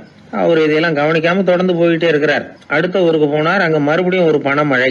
போன தடவை செப்பு காசு கொட்டுச்சு, இந்த தடவை இங்க வெள்ளி காசா கொட்டுது. இப்பவும் இருந்த கூட்டத்துல பாதி பேர் கும்பல் அப்படியே கலைஞ்சு ஓடி போய் முடிஞ்ச அளவுக்கு அதை பொறுக்கிட்டு அப்படியே ஓடிட்டாங்க. குருநானக் தொடர்ந்து போறார். இன்னொரு ஊர்ல மறுபடியும் பணமழை. இந்த தடவை வெறும் தங்க காசா விழுது. இதை பார்த்ததும் மீதி இருந்த கும்பலும் கலைஞ்சு ஓடி போய் தங்க காசை அள்ளிக்கிட்டு அம்பேல் ஆயிட்டுது. குருநானக் திரும்பி பார்த்தார். கடைசியா எஞ்சி இருந்தது ஒரே ஒரு சீடர் தான்.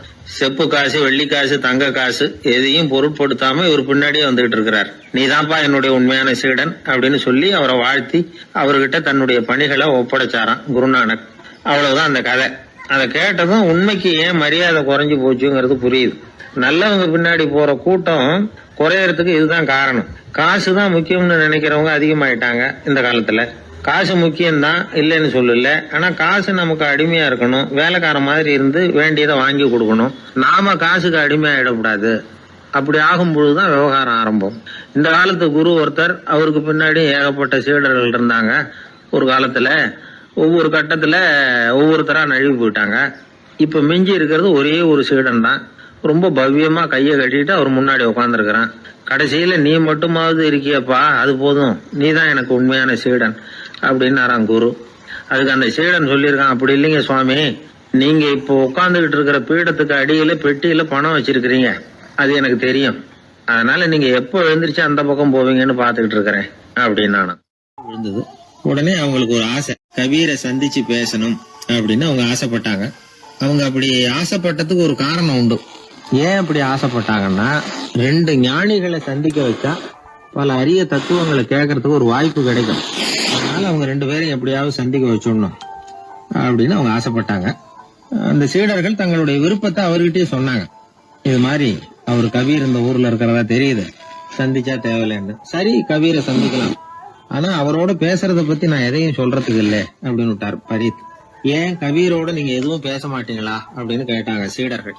அவரோட பேசுறதுக்கு எதுவும் இல்ல, ஏன்னா எனக்கு என்ன தெரியுங்கிறது அவருக்கு தெரியும், அவருக்கு என்ன தெரியுங்கிறது எனக்கு தெரியும். அப்படி இருக்கிறப்ப நாங்க 2 பேரும் பேசிக்கிறதுக்கு என்ன விஷயம் இருக்க போகுது அப்படின்னாரு அவர். இங்க நிலைமை இப்படி. கபீர் இருக்கிற இடத்துல என்ன நடந்தது தெரியுமா? இது மாதிரி பரீத் காசிக்கு வந்திருக்கிறார் அப்படிங்கிற விஷயம் கபீரின் சீடர்களுக்கு தெரிஞ்சது. உடனே அவங்களும் நீங்க ஷேக் பரீத்தை சந்திச்சு பேசணும்னு அவர்கிட்ட கேட்க ஆரம்பிச்சாங்க. அதுக்கு கபீர் சொன்னாராம், நாங்க 2 பேரும் சந்திச்சுக்கிட்டா ஒருத்தர் கட்டி தழுவிக்குவோம், ஆனந்த கண்ணீர் வடிப்போம், வார்த்தைகளால பரிமாறிக்கிறதுக்கு எங்ககிட்ட எதுவும் இல்ல அப்படின்னாராம். இருந்தாலும் 2 பக்கத்துல இருந்த சீடர்களும் அப்படி நினைக்கல. எப்படியும் இவங்க சந்திச்சுக்கிட்டா கொஞ்சமாவது பேசாம இருக்க முடியாது, ஏதாவது பேசிக்குவாங்க அப்படின்னு நினைச்சாங்க. அதனால தொடர்ந்து வற்புறுத்தினாங்க. கபீர் பரீத்தை தன்னுடைய ஆசிரமத்துக்கு அழைச்சார். அந்த ஊரின் எல்லைக்கே போய் அவரை அழைச்சிட்டு வந்தார். 2 பேரும் சந்திச்சாங்க. ஒருத்தர் கட்டி பிடிச்சுக்கிட்டாங்க. ஒருத்தர் கைய ஒருத்தர் பிடிச்சபடியே ரொம்ப நேரம் நின்றுட்டு இருந்தாங்க. ஆனந்த கண்ணீர் வழிஞ்சுது. கபீர் ஆசிரமத்துல 2 பேரும் மௌனமா உட்கார்ந்துருக்காங்க. ஏதாவது பேசுவாங்கன்னு சொல்லி எதிர்பார்த்துக்கிட்டே 2 பக்கமும் சீடர்கள் காத்துக்கிட்டு இருக்கிறாங்க. பேசுங்கன்னு சொல்லியும் பார்த்தாங்க. அதை கேட்டதும் லேசா சிரிச்சாங்களே தவிர எதுவுமே பேசிக்கலையாம். ஒரு நாள் பூரா இப்படியே போயிட்டுது. அதுக்கப்புறம் பரீத் கபீர் கிட்ட விடைபெற்றுக்கிட்டு புறப்பட்டார். ஏன் நீங்க பேசல அப்படின்னு சொல்லி கபீரின் சீடர்கள் கேட்டாங்களாம். அதுக்கு கபீர் சொன்னார், நாங்க 2 பேரும் உணர்ந்ததை சொல்றதுக்கு வார்த்தைகள் கிடையாது, எல்லாமும் உணர்ந்த பரீத்து கிட்ட பேசுறதுக்கு என்கிட்ட எதுவும் இல்ல, அதனால பேசல அப்படின்னார். இதே மாதிரி பரீத்தின் சீடர்களும் அவர்கிட்ட கேட்டிருக்கிறாங்க, ஏன் நீங்க பேசலன்னு. எங்க 2 பேர்ல யாராவது ஒருத்தர் பேச ஆரம்பிச்சிருந்தாலும் அதை போல முட்டாள்தனம் வேற எதுவும் இருக்க முடியாதுன்னாரு அவரு. ஞானிகள் 2 பேரும் பேசி இருந்தா என்ன ஒரு தெளிவு கிடைக்குமோ அதை விட அதிகமான தெளிவு கிடைச்சுதான் சீடர்களுக்கு. உண்மையின் வடிவமான பரம்பொருள் பேசப்பட வேண்டிய ஒன்றல்ல, அது உணரப்பட வேண்டிய ஒன்று அப்படிங்கறத அவங்க புரிஞ்சுக்கிட்டாங்களாம்.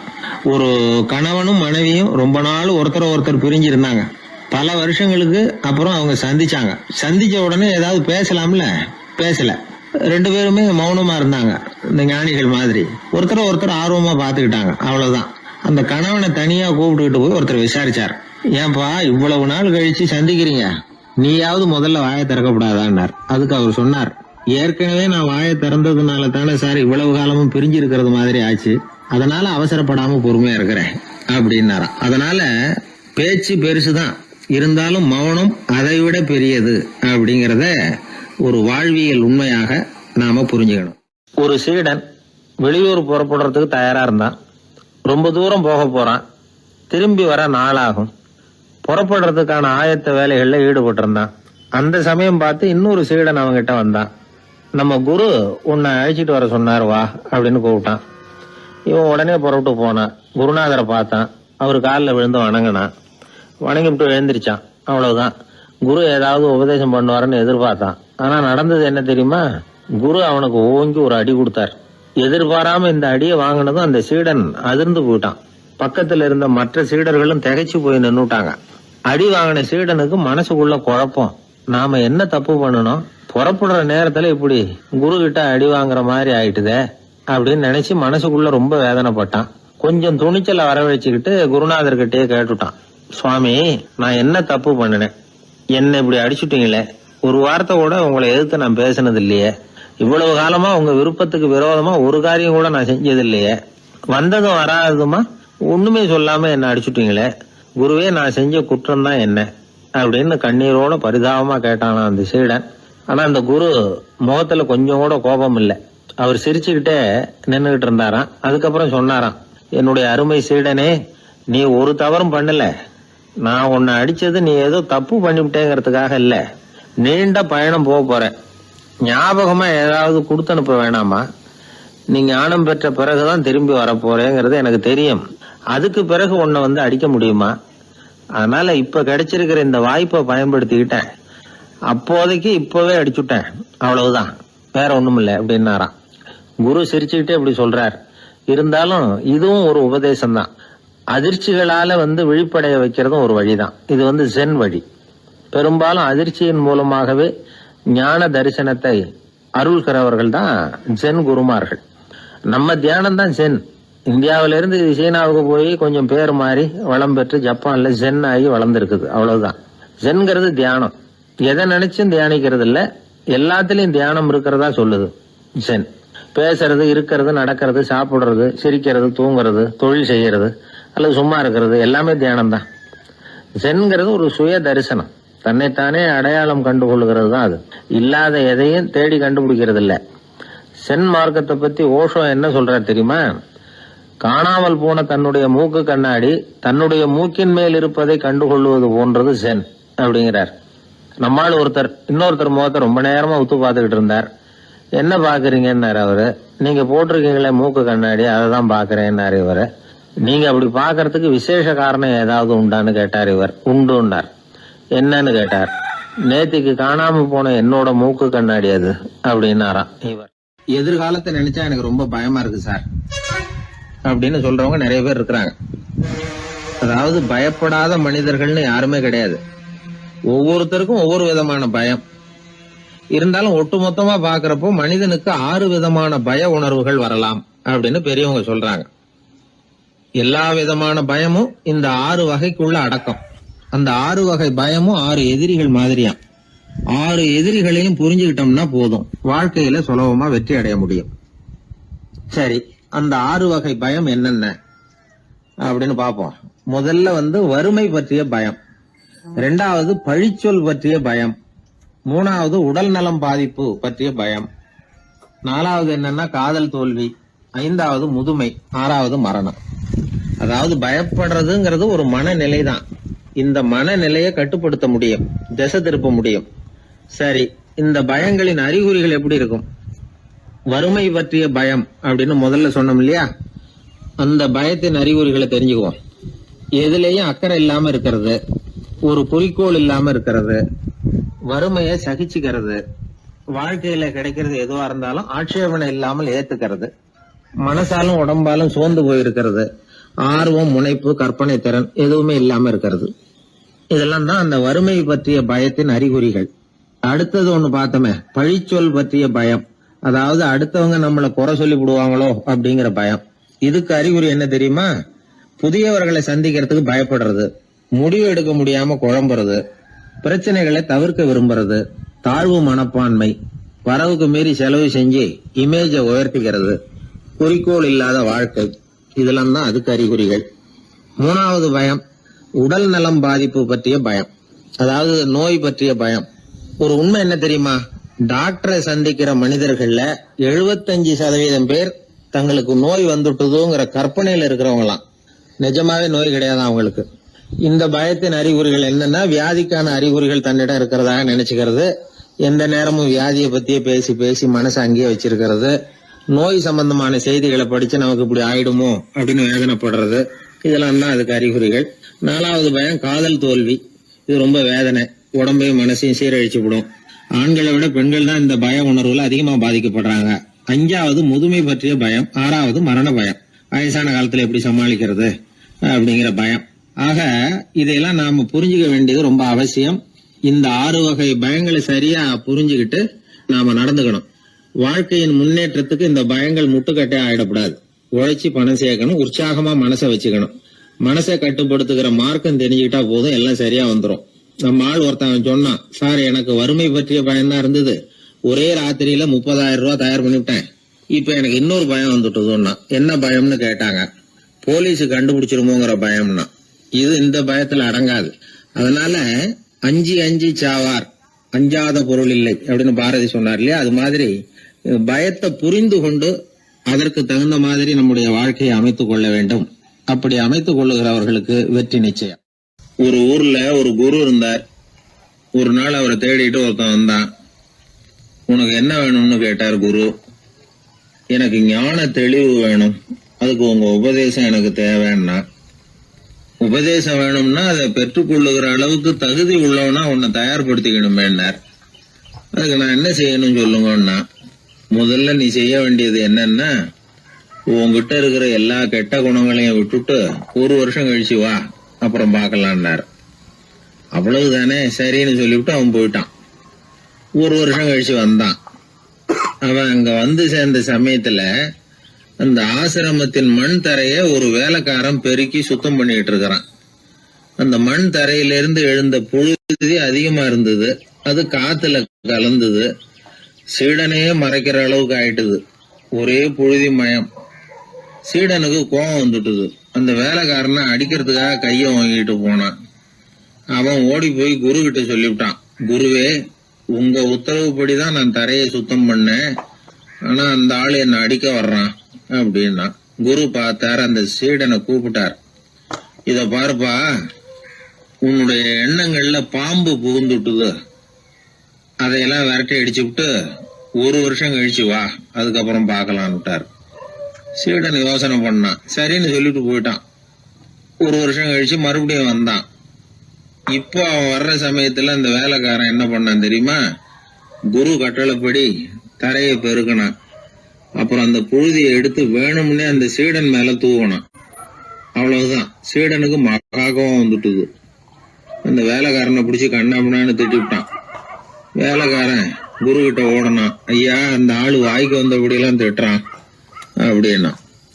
குரு பார்த்தார். ஓ அப்படியா? அப்படின்னா இந்த தடவை பாம்புகள் கிடையாது, இப்போ அவன் இதயத்துக்குள்ள நுழைஞ்சிருக்கிறது நாய். அதை விரட்டி அடிச்சு விட்டு இன்னும் ஒரு வருஷம் கழிச்சு அவனை வர சொல், அப்புறம் பார்க்கலாம் அப்படின்னு சொல்லி அனுப்பி வச்சுட்டார். சீடன் திரும்பி போயிட்டான். 1 வருஷம் கழிச்சு மறுபடியும் வந்தான். இப்ப அவன் வர்றப்போ என்ன செய்யணுங்கிறத அந்த வேலைக்காரங்கிட்ட குரு ஏற்கனவே சொல்லி வச்சிருக்கிறார். அது பிரகாரமே அவன் பண்ணனான். அவன் என்ன செஞ்சான் தெரியுமா? கூட்டி பெருக்கணும் புழுதியை எல்லாம் ஒரு வாளி தண்ணியில போட்டு நல்லா கலக்கி அந்த சீடன் தலையில ஊத்தனான். இவ்வளவு செஞ்சும் இந்த தடவை அவனுக்கு கோபமே வரல. அதுக்கு பதிலா அவனை பார்த்து நன்றின்னா. எதுக்கு நன்றி தெரியுமா? எதையும் சகிச்சுக்கிட்டு அமைதியா இருக்கும் குணத்தை கற்றுக்கொள்வதற்கு உதவியா இருந்ததுக்காக அந்த வேலைக்காரனுக்கு நன்றி. இத கேள்விப்பட்ட உடனே அந்த குரு ஓடி வந்தார். இவனை கட்டி பிடிச்சுக்கிட்டார். இனிமே நான் உனக்கு உபதேசம் பண்ணலாம், அதுக்கான தகுதி உனக்கு வந்துட்டுதுன்னார். இதுல இருந்து என்ன தெரியுது? ஒருத்தர்கிட்ட உபதேசம் வாங்கணும்னா கூட அதுக்குன்னு ஒரு தகுதி நமக்கு தேவைப்படுது. சகிப்புத்தன்மை ஒவ்வொரு மனிதனுக்கும் தேவைதான்.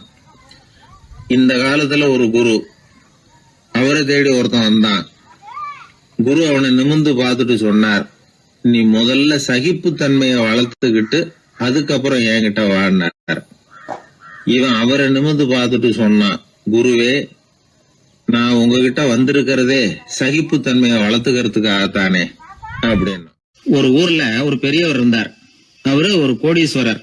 நிறைய நல்ல காரியங்கள்லாம் செஞ்சுக்கிட்டு இருந்தார். அவரை தேடி நிறைய பேர் வருவாங்க. இவரும் தன்னால முடிஞ்ச உதவியை அவங்களுக்கு செய்வார். ஒரு சமயம் 3 பிச்சைக்காரர்கள் இவரை தேடி வந்தாங்க. ஏதாவது பொருள் உதவி பெறலாம்னு நினைச்சு 3 பேரும் ஒரே நேரத்துல வரல, தனித்தனியா வந்தாங்க. முதல் பிச்சைக்காரன் காலையில வந்தான். இவர் முன்னாடி வந்து நின்னான். ஐயா, எனக்கு 5 ரூபா வேணும், தயவு பண்ணி கொடுங்க அப்படின்னு கேட்டான். இவன் இப்படி கேட்டது அவருக்கு கோவம் வந்துட்டுது. என்ன இது, நான் ஏதோ உங்ககிட்ட கடன் பட்டிருக்கிறது மாதிரியும் அதை திருப்பி கொடுன்னு கேக்குறது மாதிரியும் இருக்குது. இவ்வளவு அதிகாரத்தோட பிச்சை கேக்குறேன், எவ்வளவு துணிச்சல் உனக்கு? உனக்கு 5 ரூபாயெல்லாம் தர முடியாது, இந்த 2 ரூபா எடுத்துட்டு ஓடு அப்படின்னு சொல்லி ஒரு 2 ரூபாயை தூக்கி எறிஞ்சார். அவன் அதை எடுத்துக்கிட்டு அங்க இருந்து போயிட்டான். அடுத்தபடியா மத்தியானமே ஒரு பிச்சைக்காரன் வந்தான். இவன் எப்படி கேட்டான் தெரியுமா? ஐயா, 10 நாளா ஒருவேளை உணவு கூட சாப்பிடல, தயவு பண்ணி எனக்கு உதவி பண்ணுங்கன்னா. உனக்கு எவ்வளவு வேணும்னு கேட்டார். நீங்களா பார்த்து எவ்வளவு கொடுத்தாலும் அது எனக்கு போதும்னா. இந்தா 10 ரூபா, இதை வச்சுக்கோ, ஏதாவது வாங்கி சாப்பிடுனார். அவன் அந்த 10 ரூபாய வாங்கிட்டு போயிட்டான். அதுக்கப்புறமா சாயந்தரமா 3வது பிச்சைக்காரன் வந்தான். இவன் கேட்ட விதம் எப்படி தெரியுமா? மகாராஜா, உங்களுடைய உயர்ந்த குணத்தை பத்தி நான் நிறைய கேள்விப்பட்டிருக்கிறேன், அதனால உங்களை பார்த்து தரிசனம் பண்ணிவிட்டு போகலாம்னு வந்தேன். அற வழியில வாழ்ந்து கொண்டிருக்கிற நீங்கள் தான் கண்கண்ட தெய்வம் அப்படின்னா. உடனே அந்த பெரியவர் என்ன சொன்னார் தெரியுமா? ஐயா, தயவு பண்ணி உட்காருங்க, நீங்க ரொம்ப களைச்சு போய் வந்திருக்கிறீங்க, முதல்ல சாப்பிடுங்க, மத்ததெல்லாம் அப்புறம் பார்க்கலாம்னு சொல்லி அவனை உட்கார வச்சு சாப்பாடு போட்டார். அவன் சாப்பிட்டு முடிச்சான். அதுக்கப்புறம் இவர் கேட்டார், இப்ப சொல்லுங்க, நான் என்ன பண்ணணும் உங்களுக்குன்னார். அந்த பிச்சைக்காரன் இந்த அன்புக்கு நிகழ்ந்து, ஐயா, பசியோட வந்தேன், அறுசுவை விருந்தே படைச்சுட்டீங்க, அது போதும், எனக்கு வேற எதுவும் தேவையில்லை. நீங்க என் பேர்ல காட்டுற அன்பை நான் எப்பவும் மறக்க மாட்டேன், உங்களுக்கு எல்லாம் நல்லபடியா நடக்கும், உங்களுக்கு ஒரு குறையும் வராதுன்னா. இவனுடைய பரிவான இந்த வார்த்தைகள் அவர் மனசை தொட்டுது. அவன் பேர்ல இருந்த அன்பு பல மடங்கு அதிகமாச்சு. அதோட விளைவு என்ன தெரியுமா? இத பாருப்பா, இனிமே நீ வெளியில எங்கேயும் போக வேணாம், இங்கேயே இருந்துருன்னார். தன்னுடைய பங்களாவுக்கு பக்கத்திலேயே அந்த ஆளுக்கு ஒரு வீடும் கட்டி கொடுத்தார். கடைசி வரைக்கும் அந்த ஆளை தனக்கு பக்கத்திலேயே வச்சுக்கிட்டார். இந்த கதைய சுவாமி சிவானந்தர் சொல்லியிருக்கிறார். இறைவன் அந்த கோடீஸ்வரன் மாதிரியாம். அந்த 3 வகையான பிச்சைக்காரர்களும் 3 வகையான பக்தர்களாம். இன்றைக்கு உள்ள பக்தர்கள்லாம் இந்த 3 வகையில ஒரு வகையை சேர்ந்தவங்களா தான் இருப்பாங்க. முதல் வகை தான் அதிகமா இருக்கும், 3வது வகை ரொம்ப அபூர்வம். நம்ம ஊர் பக்கம் ஒரு பெரியவர் இருந்தார். அவர் செலவு பண்ண பயப்படுவார். 1 பைசா ஒருத்தருக்கு கொடுக்கறதுனால ரொம்ப யோசனை பண்ணுவார். இவரை தேடிட்டு ஒரு நாள் சில பிச்சைக்காரங்கள்லாம் வந்தாங்க. ஐயா, நாங்கெல்லாம் சேர்ந்து ஒரு பிச்சைக்காரர்கள் சங்கம்னு ஆரம்பிக்கிறோம். அதுக்கு நீங்க ஒரு 1000 ரூபாய் நிதி உதவி பண்ணுனா தேவையில்லைன்னாங்க. அதெல்லாம் ஒன்னும் கொடுக்க முடியாது, அவ்வளவு பணம்லாம் என்கிட்ட கிடையாதுன்னு விட்டார் அவர். சரி, ஒரு 100 ரூபாயாவது கொடுங்களே அப்படின்னு கேட்டிருக்கிறாங்க. அதுவும் முடியாதுன்னார். இவங்க இன்னமும் இறங்கி வந்தாங்க. சரி, ஒரு 10 ரூபாயாவது கொடுங்க அப்படின்னு கேட்டு பார்த்தாங்க. அதெல்லாம் கிடையாதுன்னு ஒரே முடிவா சொல்றாரு அவர். கடைசியா ஒரு 10 காசாவது கொடுங்க சார், வாங்கிட்டு போறோம் அப்படின்னு கேட்டார் ஒருத்தர் இந்த கும்பல்ல இருந்து. அது கூட என்கிட்ட கிடையாதுன்னு ரொம்ப துல்லியமா சொல்லிவிட்டார் அந்த பெரிய மனிதர். அதாவது எதுவுமே கொடுக்க முடியாது, நீங்க போயிட்டு வாங்கன்னு விட்டார். அப்ப இந்த கும்பல்ல இருந்து ஒருத்தர் சொன்னார், சரி நீங்க எதுவுமே தர முடியாதுங்கிறீங்க, அப்படின்னா ஒண்ணு செய்யுங்களேன்னாங்க. என்ன செய்யணும்னார். பேசாம நீங்களும் எங்க சங்கத்துல ஒரு மெம்பரா சேர்ந்துருங்க அப்படின்னாங்களாம். இப்படி இருக்கிற மனிதர்கள் அதிகம். அதனால இந்த 3 பிச்சைக்காரர்கள் அப்படிங்கிற இந்த கதையிலிருந்து நாம புரிந்து கொள்ள வேண்டியது, எப்படி பேசணும், எப்படி பக்தி செலுத்தணும், எப்படி இந்த உலகத்துல வாழணும் அப்படிங்கிற கருத்து பூராவும் இந்த அறவுரையிலிருந்து நாம புரிந்து கொள்ளலாம். மனுநீதி சோழன் வரலாறு நமக்கு தெரியும்.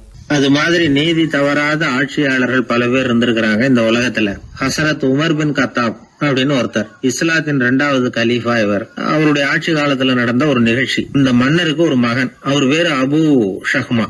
அந்த மிசர் நாட்டு கவர்னர் அமர் பின் நாஸ், அந்த மன்னருடைய மகன் கவர்னர் அவர்களுடைய கவனிப்புல இருந்தார். அந்த சமயத்துல ஒரு நாள் அவர் மதுபானம் அருந்தினார். கவர்னருக்கு தெரிஞ்சு போச்சு. அவருக்கு தர்ம சங்கடமா போட்டுது. அவர் செஞ்சது மன்னருடைய மகன். கவர்னர் யோசனை பண்ணார். அவர் மெதுவா தன்னுடைய வீட்டுக்கு அழைச்சிட்டு வந்தார். அதிகமா அவரை கஷ்டப்படுத்தாம ஒரு சின்ன தண்டனை கொடுத்து பிரச்சனையை தீர்த்துட்டார். ஏதோ பேருக்கு ஒரு தண்டனை, அவ்வளவுதான். இது நடந்து கொஞ்ச நாள் கழிச்சு மன்னருக்கு இந்த விஷயம் தெரிஞ்சு போச்சு. தன்னுடைய மகன்கிறதுனால கவர்னர் லேசான தண்டனையோட விட்டுட்டார் அப்படிங்கறத புரிஞ்சுக்கிட்டார். உடனே கவர்னருக்கு தகவல் அனுப்பினார். அமர் பின் ஆஸ் அவர்களே, என்னுடைய மகன் மதுபானம் அருந்தி இருக்கிறான், அது உங்களுக்கு தெரிஞ்ச உடனே தண்டனை கொடுத்திருக்கிறீங்க. கலீஃபாவின் மகன்கிற காரணத்தினால குறைவான தண்டனையை கொடுத்ததாக கேள்விப்படுறேன். இது ஷரியத்தின்படி மாபெரும் குற்றம். உங்களுடைய நடத்தையும் மன்னிக்க கூடியதல்ல. இந்த கடிதம் கண்ட உடனே மகன் அபு ஷஹ்மாவை மதீனாவுக்கு அனுப்பி வைக்க வேண்டியது அப்படின்னு கடிதம் எழுதினார். அதை பார்த்தார் கவர்னர். உடனே கலீஃபாவின் மகனை மதீனாவுக்கு அனுப்பி வச்சார். மன்னர் முன்னாடி நீதி விசாரணை நடக்குது. தன்னுடைய மகனுக்கு சவுக்கடி வழங்கும்படியா உத்தரவிடுறார் ஹசரத் உமர் பின் கத்தாப். தண்டனை நிறைவேற்றப்பட்டது. கூடியிருந்தவர்கள்லாம் ஐயா கொஞ்சம் கருணை காட்டுங்க அப்படின்னு சொல்லி மன்னர்கிட்ட வேண்டிக்கிட்டாங்களாம். இந்த வேண்டுகோளை மன்னர் ஏத்துக்கல. நீதியின் முன்னால் தந்தை மகன் அன்பு நேசம் உறவு இந்த முறைகளை எல்லாம் கவனிக்க முடியாது. குற்றம் செஞ்சவர் தண்டிக்கப்பட வேண்டியவர், அவர் யாரா இருந்தாலும் சரி அப்படின்னாராம். எல்லா ஆட்சியாளர்களுமே கவனிக்க வேண்டிய ஒரு செய்தி இது. அவர் ஒரு நாள் தன்னுடைய அரசாங்க கணக்கு வழக்குகளை பார்த்துட்டு இருக்கிறார். அந்த சமயத்துல அவரை பார்க்க ஒரு பெரிய மனிதர் வந்தார். இவர் தன்னுடைய சொந்த வேலை காரணமா வந்திருக்கிறார் அப்படிங்கறத அவர் புரிஞ்சுக்கிட்டார். உடனே அது வரைக்கும் எரிஞ்சுகிட்டு இருந்த விளக்க அணைச்சுட்டு இன்னொரு விளக்க ஏற்றி வச்சுக்கிட்டாராம். இந்த செயலுக்கு என்ன காரணம்னு கேட்டிருக்கிறார் வந்தவர். இதுக்கு அவரு சொன்னார், ஐயா நீங்க வந்த போது இங்க எரிஞ்சுகிட்டு இருந்தது அரசாங்க விளக்கு, இப்ப எரியறது சொந்த விளக்கு. சொந்த விஷயங்களை பேசுறப்போ அரசாங்க பணத்தை செலவு பண்ணக்கூடாது, அதனாலதான் விளக்க மாத்தினேன் அப்படின்னாராம். இப்படி எல்லாம் பல பேர் இந்த உலகத்துல இருந்திருக்கிறாங்க. ஆனா இப்ப எல்லாம் பல பேர் அப்படி இருக்கிறது இல்ல. ஒருத்தர் அப்படிதான் அரசாங்க விஷயங்களை பார்த்துக்கிட்டு உட்கார்ந்து இருக்கிறார். அந்த சமயத்துல ஒரு பெரிய தொழில் அதிபர் அவரை பார்க்க வந்திருக்கிறார். இவரு சடார்னு எழுந்திருச்சு எரிஞ்சுகிட்டு இருந்த விளக்க அணைச்சுட்டார். எங்கும் ஒரே இருட்டு. ஏன் விளக்க அணைச்சுட்டீங்கன்னு கேட்டிருக்கிறார் வந்தவர். இங்க நடக்கிறது மத்தவங்க கண்ணுல பற்றக்கூடாது அப்படிங்கறதுக்காக தான் விளக்க அணைச்சேன். நீங்க கொண்டு வந்திருக்கிறத அப்படி ஒரு ஓரமா வச்சுட்டு போடுங்க, அதுக்கப்புறமா விளக்க போட்டு நான் எடுத்துக்கிறேன் அப்படின்னாராம் இவர். ஒரு சாலையில போக்குவரத்து நெரிசல். ஒருத்தர் அடிபட்டு கிடக்கிறார். கூட்டத்துல ஒருத்தர் கத்துறார். உடனே ஆம்புலன்ஸுக்கு போன் பண்ணுங்க அப்படின்னு ஒருத்தர் ஓடி போய் தகவல் கொடுக்கிறார். கொஞ்ச நேரத்துல ஆம்புலன்ஸ் வருது. அடிபட்டவரை கொண்டுட்டு போய் ஆஸ்பத்திரியில சேர்க்குது. அங்க அவசர வைத்தியம். அவர் பொழைச்சுக்கிறார். ஆம்புலன்ஸுங்கிற ஒரு வசதி இல்லைன்னா அவரை அவ்வளவு சீக்கிரத்துல ஆஸ்பத்திரிக்கு கொண்டுட்டு போக முடியுமா? ஆபத்துக்கு உதவுகிற நண்பர் மாதிரி இந்த ஆம்புலன்ஸ். அந்த காலத்துல போர்கள் அதிகம், அதுல அடிபடுறவங்களும் அதிகம். அடிபட்டு கிடக்கிற போர் வீரர்களை அவசரமா மருத்துவர்கிட்ட கொண்டுட்டு போகணும். எப்படி கொண்டுட்டு போறது? ஒரு கனமான துணியை தூளி மாதிரி கட்டுவாங்க. குழந்தைகளை தூங்க வைக்கிறதுக்காக துணியில தொட்டில் கட்டுறோம்ல, அது மாதிரி அந்த தூளியில அடிபட்டவங்களை படுக்க வைப்பாங்க. அப்படியே தூக்கிட்டு போவாங்க. அதுக்கப்புறம் தான் மருத்துவ சிகிச்சை. இதுதான் ஆரம்ப காலத்துல நடந்துகிட்டு இருந்தது. இதுல என்ன ஒரு சிரமம்னா அவசரமா கொண்டுட்டு போய் சேர்க்க முடியாது. அதனால பாதி வழியிலேயே அவங்க போய் சேர்ந்துருவாங்க பல பேர். சரி, கொஞ்சம் சீக்கிரமா அவங்கள கொண்டுட்டு போறதுக்கு என்ன வழி அப்படின்னு யோசனை பண்ணாங்க. குதிரை மேல ஏத்தி கொண்டுட்டு போனா என்ன அப்படின்னு ஒரு யோசனை. அது மாதிரியே செஞ்சு பார்த்தாங்க. அது இன்னமும் ஆபத்தா போட்டுது.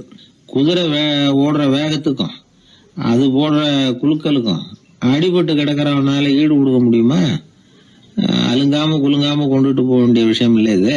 சரி, குதிரை முதுகுல அவனை கொண்டுட்டு போக வேணாம், குதிரை வண்டியில கொண்டுட்டு போனா என்ன? 4 சக்கரம் உள்ள ஒரு குதிரை வண்டியை தயார் பண்ண வேண்டியது. அதை ஆம்புலன்ஸா உபயோகப்படுத்த ஆரம்பிச்சாங்க. 1487 இது பழக்கத்துக்கு வந்துதான். இது கொஞ்சம் சௌரியமா தெரிஞ்சுது. அதனால 1792 வரைக்கும் இந்த முறைதான் நீடிச்சுதான். ஒரு பிரெஞ்சு மருத்துவர், அவரு பேர் பேரன் டொமினிக். அவர் என்ன பண்ணாருன்னா, குதிரை வண்டியில படுக்கை வசதியை ஏற்படுத்தினார். முதல் உதவி செய்யறதுக்கு தேவையானதையெல்லாம் அதுல வச்சார். எங்கேயாவது ஒருத்தர் காயம் போட்டிருக்காருன்னு தெரிஞ்சதுன்னா அங்கேயே போய் வேண்டிய உதவிகளை பண்ணார். தன்னார்வ தொண்டர்களையும் இந்த பணியில அவர் ஈடுபடுத்தினாராம். 1864 ஜெனீவா ஒப்பந்தம் ஏற்பட்டது இல்லையா, அப்பதான் ஆம்புலன்ஸ் சர்வீஸுக்கு மோட்டார் வாகனங்களையும் பயன்படுத்தலாம் அப்படின்னு முடிவு பண்ணிருக்கிறாங்க. அந்த சமயத்துல இன்னொரு விதமான ஆம்புலன்ஸ் சேவையும் நடந்துதான். அதாவது ராட்சத பலூன்கள் இருக்குல்ல, அதையெல்லாம் ஆம்புலன்ஸா பயன்படுத்தி இருக்கிறாங்க. முதல் தடவையா அமெரிக்காவில் 1930 தான் ஒரு முழுமையான ஆம்புலன்ஸ் வாகனம் நடமாட ஆரம்பிச்சுதான். அதாவது அதுல ஆக்சிஜன் சிலிண்டர் இருக்கும், ட்ரிப்ஸ் மாதிரி அவசர தேவை உபகரணங்கள் இருக்கும், ஒரு மருத்துவர் இருப்பார், ஒரு நர்ஸ் இருப்பாங்க. இப்படிப்பட்ட ஒரு ஆம்புலன்ஸ் வசதி வந்த பிறகுதான் பல உயிர்களை காப்பாற்றக்கூடிய ஒரு நல்ல வாய்ப்பு ஏற்பட்டது. இப்பெல்லாம் இந்த ஆம்புலன்ஸ் சேவை எவ்வளவோ முன்னேற்றம் கண்டிருக்கு. மோட்டார் வாகனம் மட்டும் இல்ல, படகு, ஹெலிகாப்டர், விமானங்கள் இதெல்லாம் கூட இப்ப இந்த பணிக்கு ரொம்ப உபயோகமா இருக்கு. ஆபத்துல இருக்கிற ஒரு மனுஷனை பார்த்துட்டா உடனே அவனை காப்பாத்தணுங்கிற எண்ணம் இன்னொரு மனுஷனுக்கு ஏற்படத்தான் செய்யுது. அதனாலதான் காலம் ஏதோ கொஞ்சம் ஒழுங்கா ஓடிட்டு இருக்குது. அடிபட்டு கிடக்கிற ஒருத்தனை பார்த்த உடனே ஆம்புலன்ஸுக்கு போன் பண்ணத்தான் ஓடுவோம் யாரா இருந்தாலும். ஒரு ஆள் அடிபட்டு விழுந்தான், அதை பார்த்த உடனே ஒருத்தன் அவசரமா ஓடினான். கொஞ்ச நேரத்துல இன்னொருத்தரை கூட்டிட்டு அங்க நிக்கிறான். யாரா அது, உனக்கு தெரிஞ்ச டாக்டரா அப்படின்னு கேட்டிருக்காங்க. இல்லைங்க, அவன் என் கூட பிறந்த தம்பி. ஆக்சிடென்ட்னா எப்படி இருக்கும்னு